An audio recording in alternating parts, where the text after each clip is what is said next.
इसे कहते हैं सबसे बड़ा पापी, बुरे बुरे कर्म करता है। जो सबसे बड़ा पापी है उसको कहाँ जाना पड़ता है? उसको मिलता है 84 लाख योनियां। क्या मिलती है? 84 लाख योनियां। उसको 84 लाख योनियों में भटकना पड़ता है, चक्कर काटने पड़ते हैं। जो पाप किए हैं, पापों का भुगतान करना पड़ता है 84 लाख योनियों में, जो कि सबसे बड़ा पापी है। एक बहुत बड़ा पापी चला गया 84 लाख योनियों में, तो सबसे पहले क्या बनना पड़ता है? सबसे पहले बनना पड़ता है गंदी नाली में रहने वाला कीड़ा मकोड़ा। गंदी नाली में रहने वाले कीड़ा मकोड़ा, कीड़े मकोड़ों की कितनी प्रजाति है? 27 लाख। 27 लाख कीड़े मकोड़े बनना पड़ता है। ये बनने के बाद जो कि जल में रहते हैं, मगरमच्छ, मछली, कछुआ, जल में रहने वाले जीव, वो बनना पड़ता है। जल में रहने वाले जीव कितने हैं?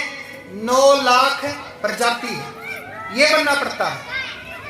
ये बनने के बाद वृक्ष बनना पड़ता है। जितने वृक्ष हैं, वृक्षों की 30 लाख प्रजाति है। कितनी है?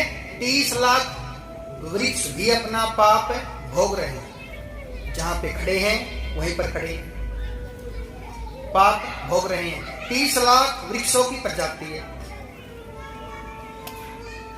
वृक्ष के बाद में बनना पड़ता है पक्षी। पक्षी कितने हैं? 14 लाख पक्षी है। पक्षियों की प्रजाति है। 14 लाख पक्षी बने। पक्षी बनने के बाद पशु बने। पशु 4 लाख पशुओं की प्रजाति है। पशु बने। पशु, जितने व्यक्ति ने पाप किए हैं वो पाप भुगत रहा है। कभी कुछ बन गया, कभी कुछ बन गया। बनते बनते सबसे लास्ट में भैंस आ गई और गौ माता आ गई। जैसे भैंस बने, जितने पाप किए थे वो भैंस पे खत्म हो गए। जितने पाप किए थे ना, वो भैंस तक समाप्त हो गए। जैसे गौ माता बने, गौ माता पाप मुक्त है। आज का कोई इंसान ऐसा नहीं है जो कि पाप मुक्त है, लेकिन गौ माता पाप मुक्त है। जितने व्यक्ति ने पाप किए थे ना, पहले भुगत लिया। पापों का फल पहले भुगत लिया। लास्ट में गौ माता बने। गौ माता पाप मुक्त है, इसलिए गौ माता में सभी देवी देवता प्रवेश करते हैं। गौ माता की सेवा करने से हमको सभी देवी देवताओं का आशीर्वाद मिलता है, क्योंकि गौ माता में सभी देवी देवता प्रवेश करते हैं। गौ माता पाप मुक्त है। इसे कहते हैं 84 लाख योनियां। गौ माता की मृत्यु के बाद इंसान का जन्म होता है दोबारा से। अब सोच लो कितनी बड़ी सजा मिलती है पाप करने की। कहां कहां भटकना पड़ता है, कभी कुछ बनना पड़ता है, कभी कुछ बनना पड़ता है। उसके बाद लास्ट में गौ माता के बाद इंसान का जन्म होता है। कहने का तात्पर्य है कोई भी पाप करने का प्रयास ना करे। जोर से बोलना पड़ेगा, राधे। जो व्यक्ति इंद्रियों को कंट्रोल में कर लेता है वो व्यक्ति भगवान के धाम पे जाने का अधिकारी बनता है। इंद्रियां कितनी होती है जानते हो? 10 इंद्रियां होती है। 5 है कर्म इंद्रियां, 5 है ज्ञान इंद्रियां। इंद्रियों के राजा है मन। मन का राजा है दिमाग, यानी कि बुद्धि। जैसे कि आंखों ने दर्शन किए, केले के फल के दर्शन किए। मन से परमिशन ली, आंखों ने देख लें, बोले हाँ देख लें। हाथों का मन हुआ स्पर्श करने का, हाथों ने मन से परमिशन ली, बोले स्पर्श कर ले, बोले हाँ उठा लो। मैंने उठा लिया। नाक का मन हुआ सूंघने का, मन से परमिशन ली, सूंघ लिया। जुबान का मन हुआ टेस्ट करने का, खाने में कैसा है,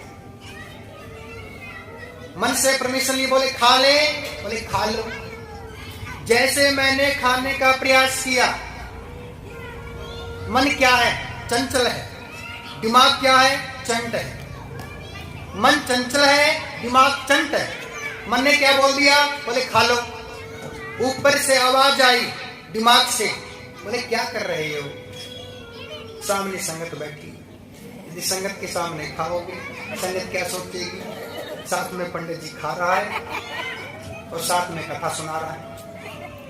बोले कथा संपन्न होने के बाद आराम से खाना, बाद में खाना, क्या दिक्कत है। किसने बोला, दिमाग ने। दिमाग क्या है, चंट है।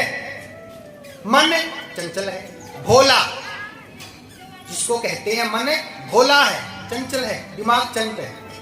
इसी दिमाग से, इसी बुद्धि से कृष्ण भगवान ने बिना हाथ पैर लगाए कौरवों का विनाश करवा दिया। तो दिमाग चंट है, बोले आराम से खाना, बाद में। तो इंद्रियों के राजा है मन, मन का राजा है दिमाग, बुद्धि सबसे ऊपर है बुद्धि। जो व्यक्ति इंद्रियों को कंट्रोल में कर लेता है, बोले चाय पीने का मन कर रहा है, बोले पूरी कथा सुनने के बाद ही चाय पीऊंगी। आपने कंट्रोल कर लिया इंद्रियों को, बोले पैर में दर्द है, मैं तो ऐसे बैठूंगी जैसे आप बैठे माता जी। इंद्रियों को कंट्रोल में करो, बोले पूरी कथा सुननी है। कथा कैसे सुने, बोले जैसे संत महात्मा तपस्या करते हैं बैठ के, ऐसे कथा सुनो। आपकी बात नहीं कर रहा हूं, जो